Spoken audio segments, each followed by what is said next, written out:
Aujourd'hui, je veux vous parler de célébrer vos progrès. Ça va toujours être au sujet de l'obéissance, mais avec un goût différent et d'une façon différente. Père, je te rends grâce de m'avoir utilisé pour proclamer ta parole pour aider les gens. Au nom de Jésus, Amen. Romains chapitre 1, verset 6.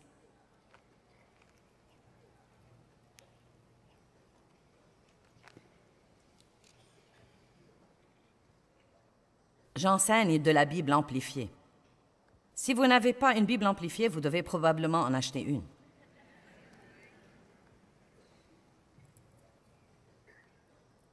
Eh bien, je devrais en fait reculer jusqu'au verset 5 pour que vous compreniez. C'est par lui que nous avons reçu la grâce, la miséricorde imméritée de Dieu et notre apostolat pour promouvoir l'obéissance de la foi. Nous devons donc non seulement recevoir la foi, mais encore obéir à la foi et faire des disciples pour son nom parmi toutes les nations, y compris vous, appelés de Jésus-Christ et invités, comme vous êtes, à lui appartenir. J'aime les choses formidables que la Bible amplifiée fait ressortir. Il nous appelle comme nous sommes. Ne croyez jamais que vous devez devenir assez bon pour avoir une relation avec Jésus. Je crois que beaucoup de gens qui vivent en dehors de la communion avec Dieu ont toutes ces choses dans leur vie qu'ils veulent arranger avant de pouvoir avoir une relation avec Dieu, et ils ne peuvent pas les arranger sans Dieu. Donc, il vous accepte comme vous êtes, mais il ne veut pas que vous restiez comme vous êtes. Amen. Cela veut dire qu'à l'instant où vous recevez Christ, vous commencez réellement le voyage d'une vie. Un voyage où vous croissez continuellement dans le bon comportement. Quand vous recevez Christ comme votre Sauveur, il vous justifie devant lui. La justice de Dieu est placée dans votre esprit. Sa sainteté, sa perfection, le fruit de l'esprit, sa bonté, l'espérance, la joie, la paix, toutes ces choses, si vous êtes chrétien, sont en vous. Et il faut vivre de l'intérieur vers l'extérieur. Elles viennent à vous comme des graines, toutes ces merveilleuses choses. Et vous devez apprendre à travailler avec le Saint-Esprit en arrosant ces graines avec la parole, en apprenant à laisser le Saint-Esprit s'occuper de vous dans votre vie. Et petit à petit, de gloire en gloire, jour après jour, votre comportement s'améliore. Il est extrêmement important, avant que vous n'essayiez de faire quoi que ce soit pour votre comportement, que vous sachiez qui vous êtes en Christ. Je veux le dire de nouveau. Il est extrêmement important, avant que vous n'essayiez de faire quoi que ce soit pour votre comportement, ça ne vous servira absolument à rien de recevoir Christ comme votre Sauveur et d'essayer de vous changer vous-même pendant les 20 années d'après, car vous allez être frustré et plus frustré, car Dieu ne vous laissera rien faire sans lui. Vous devez d'abord apprendre qui vous êtes en Christ. Vous devez étudier l'amour de Dieu. Vous devez être enraciné et fondé dans l'amour de Dieu. Vous devez savoir que vous savez que Dieu vous aime pour que rien ne puisse jamais vous l'enlever. Vous devez comprendre la justice. Et la justice est tout d'abord une condition dans laquelle Dieu vous met par sa grâce. Il vous rend juste devant lui.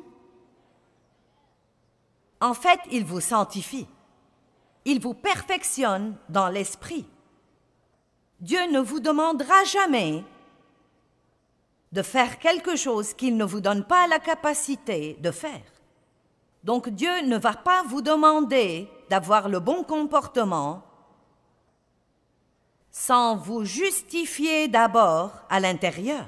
Ce serait comme si quelqu'un exigeait que je lui donne de l'eau alors que je n'ai pas d'eau. Vous ne pouvez pas donner à quelqu'un quelque chose que vous n'avez pas. Maintenant, votre relation avec vous-même est très importante, car vous ne pouvez pas donner quelque chose que vous n'avez pas. Donc, si vous ne vous aimez pas, vous ne pouvez aimer personne d'autre. Si vous ne vous respectez pas, vous ne respecterez personne d'autre.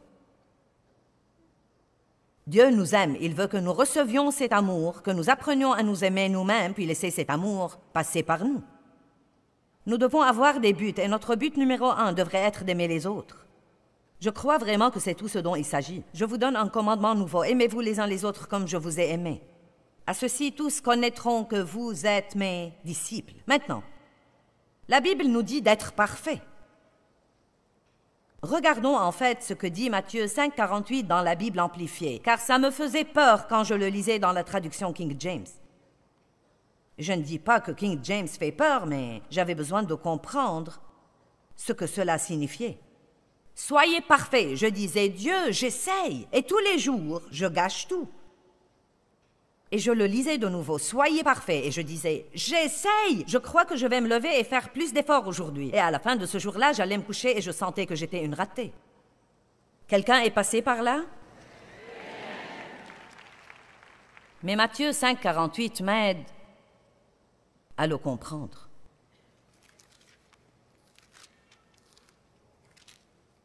Vous donc devez être parfaits, et c'est ce que veut dire être parfait. Croissant dans la maturité complète en pensée et en caractère. Maintenant, le seul mot auquel nous devons faire attention ici est le mot croissant.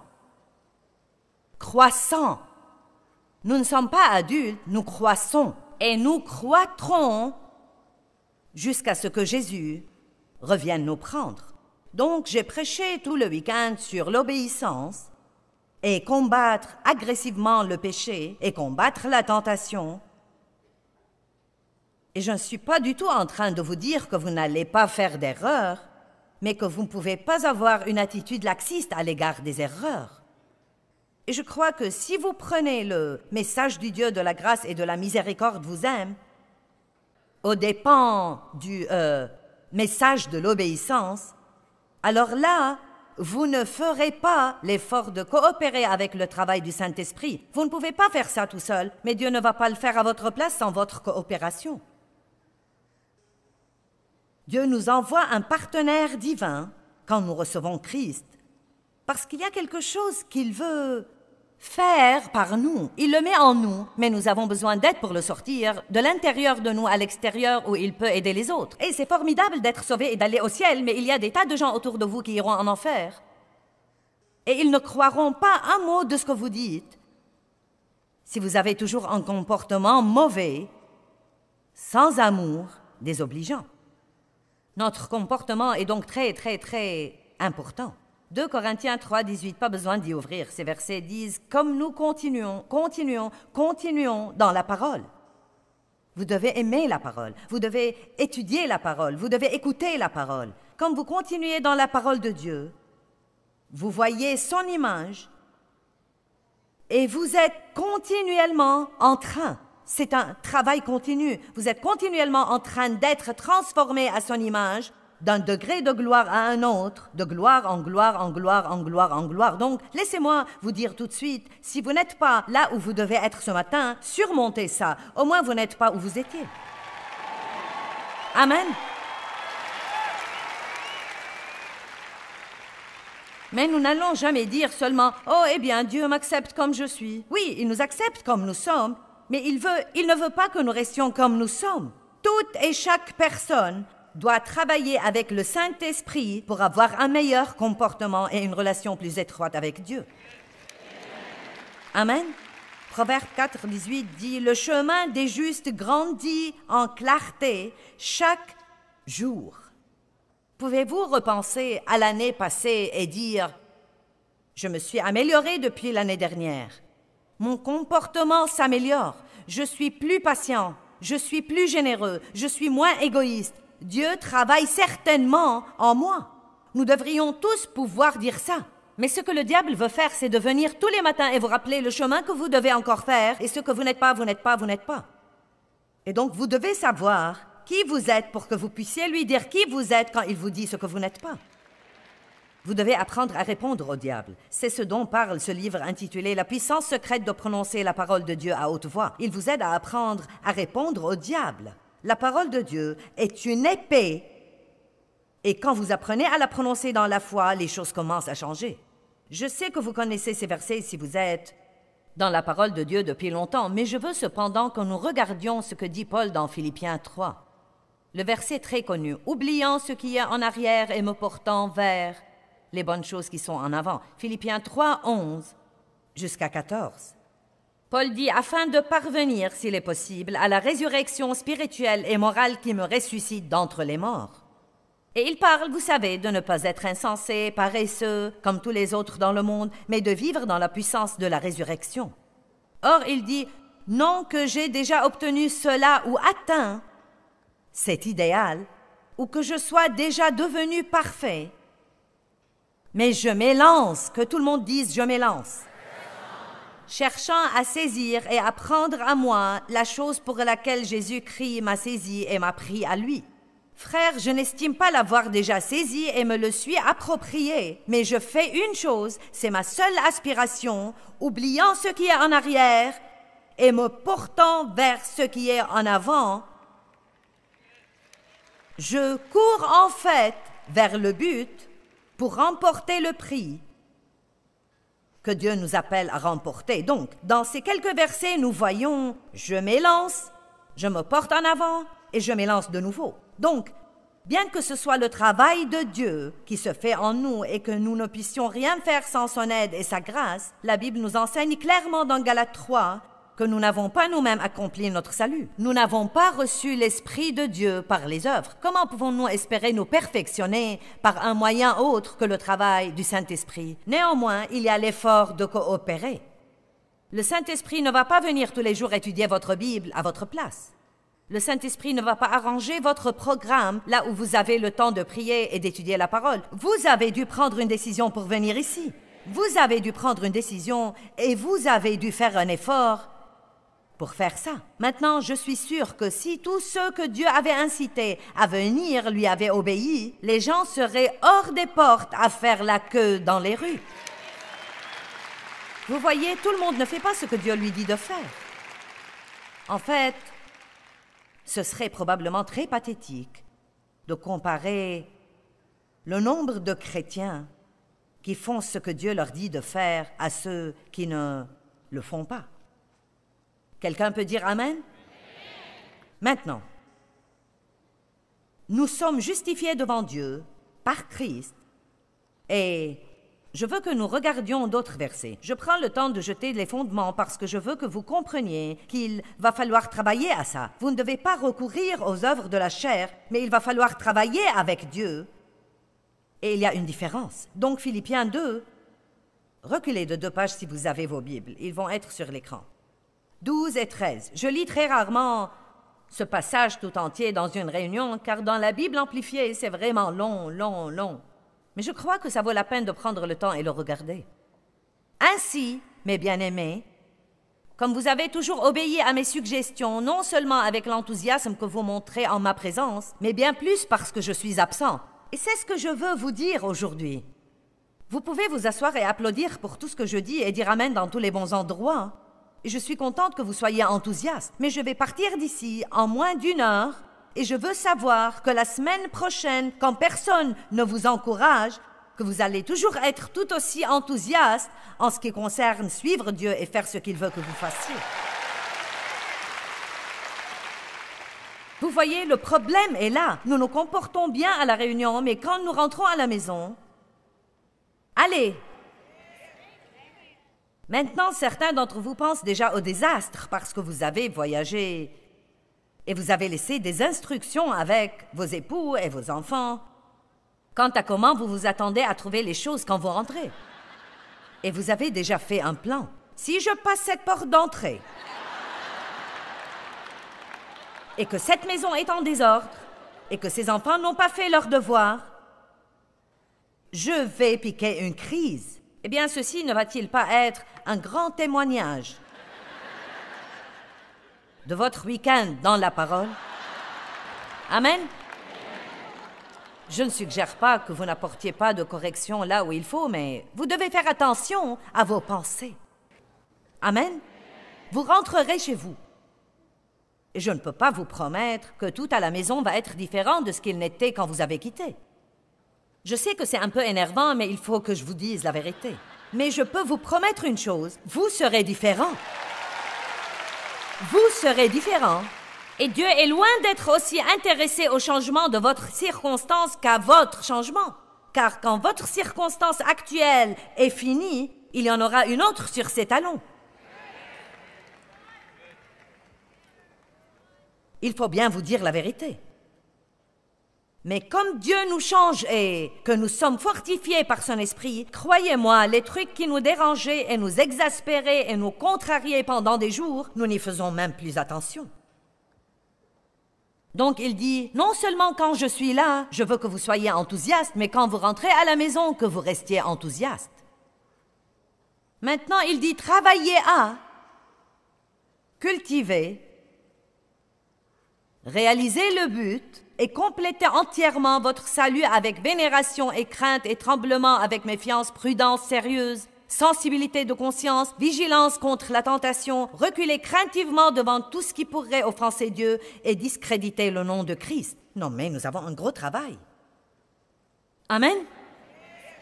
Maintenant, travailler à votre salut ne veut pas dire que vous obtenez le salut par les œuvres.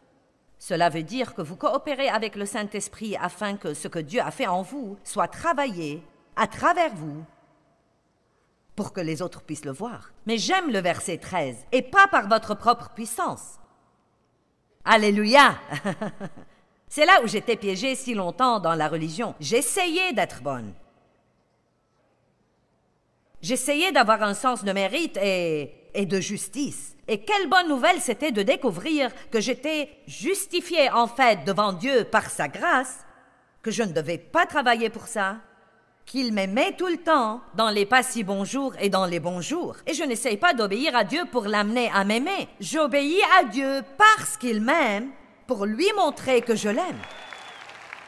Ce style de vie d'obéissance dont je parle est l'unique vrai moyen par lequel nous pouvons montrer à Dieu que nous l'aimons. Vous m'avez entendu? L'adoration est géniale. Assister aux réunions est génial. Nous avons besoin de tout ça. Mais nous devons aimer Dieu derrière les portes fermées à la maison, dans le marché, dans votre travail, dans vos écoles, dans vos quartiers. Et le seul moyen de prouver vraiment que nous aimons Dieu, c'est de laisser le Saint-Esprit contrôler notre comportement. Allez, je prêche mieux que vous ne réagissez. Il est très important que vous compreniez le concept de qui vous êtes, car nous avons très souvent un reproche qui nous reste de ce que le monde nous a fait.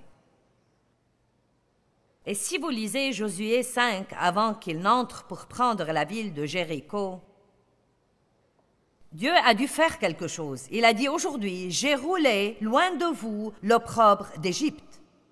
Le mot opprobre, peut-être que vous ne savez même pas ce que cela veut dire, mais vous devez le savoir. Cela veut dire la honte, le blâme, le déshonneur, la désapprobation et une attitude irrespectueuse envers vous-même. Vous savez, je n'étais pas fière de moi après que mon papa ait sexuellement abusé de moi pendant environ 15 ans. Je pensais que j'étais une ordure sans valeur. Je croyais quasiment que c'était de ma faute, et je ne comprenais pas tout ça. Je me sentais mal aimée, exploitée, abusée et utilisée. Ma mère ne savait vraiment que faire, donc elle n'a rien fait et je me suis sentie abandonnée. Puis j'ai épousé le premier type qui s'est présenté parce que je croyais que personne ne voudrait de moi et il m'a maltraitée pendant 5 ans. Et croyez-moi, au moment où Dave Meyer est tombé amoureux de moi surnaturellement comme un acte de Dieu, et je ne plaisante vraiment pas. Nous sommes sortis ensemble 5 fois et nous nous sommes mariés avant que Dave ne puisse comprendre qui il épousait.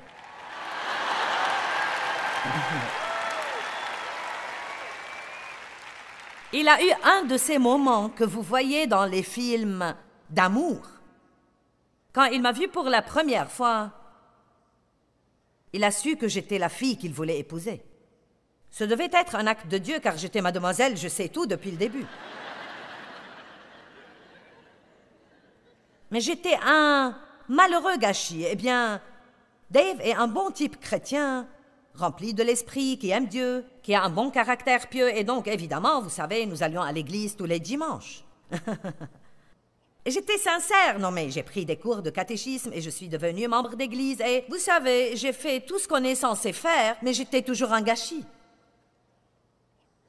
Vous savez pourquoi? Parce que vous devez avoir plus que la doctrine. J'ai suivi tous ces cours et j'ai appris la bonne doctrine. Je savais qui était le Saint-Esprit, ce qu'était la naissance virginale, ce qu'était la Trinité, ce qu'était le repas du Seigneur, ce qu'était le baptême. Je savais toutes ces choses-là. J'ai compris ce qu'était le sang de Christ et j'avais une très bonne base sur la grâce. Mais j'avais besoin d'apprendre à vivre dans la société. J'avais besoin d'avoir une bonne relation avec moi-même et je n'avais jamais écouté un message comme ça. Je n'avais jamais écouté un message qui me dise qui j'étais vraiment en Christ et que je ne devais pas vivre sous les absurdités de la honte et du reproche du monde. Amen.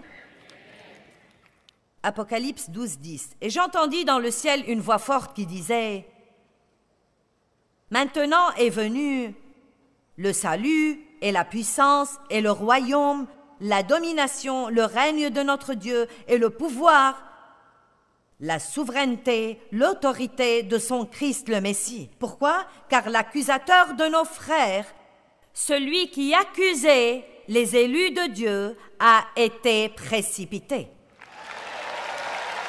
A été précipité. Donc, quand est-ce que la puissance vient dans nos vies? Quand nous disons finalement « Non, diable, je ne vais pas vivre sous la condamnation. » Je ne vais pas faire constamment un inventaire de tout ce que je ne suis pas. Dieu savait ce que je n'étais pas quand il m'a appelé à une relation avec lui. Notre comportement ne surprend pas Dieu. Amen. J'aime ça. La puissance ne vient pas avant que l'accusateur ne soit précipité. Certains se demandent pourquoi ce truc ne marche pas pour vous et pourquoi vous n'avez aucune puissance et que vous êtes constamment vaincu. Mais vous devez avoir une révélation là-dessus. Apocalypse 12, 10 dit que la puissance ne vient que quand vous arrêtez de vivre sous la condamnation. Mais d'un autre côté, vous devez recevoir la conviction et vous devez l'aimer et vous devez prier pour l'avoir. La conviction est le Saint-Esprit qui vous fait savoir dans votre cœur que votre comportement pue. Je n'ai pas beaucoup de temps. Je vais rentrer à la maison sous peu. Nous allons focaliser sur l'important. La conviction est le Saint-Esprit qui dit, pas nécessairement par les paroles, mais c'est un sentiment que vous avez au-dedans de vous, comme quoi vous savez que vous ne faites pas ce que vous devriez faire. C'est notre signe pour nous repentir et faire un demi-tour et aller dans la bonne direction. C'est à peu près comme le feu rouge quand vous roulez et soudain il y a le feu jaune. Allez, combien d'entre vous brûlent le feu jaune? Ça pourrait vous donner une petite indication de votre relation avec Dieu, je ne sais pas. Allez maintenant. Le Saint-Esprit est comme le feu jaune dans votre vie. Vous avancez, vous avez le feu vert, tout va bien. Vous commencez à avoir un comportement puant et voilà le feu jaune qui vient.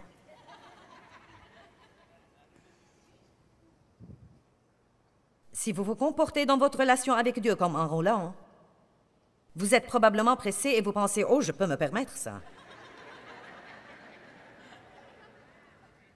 Et c'est ce qui cause beaucoup d'accidents. Allez maintenant. Amen.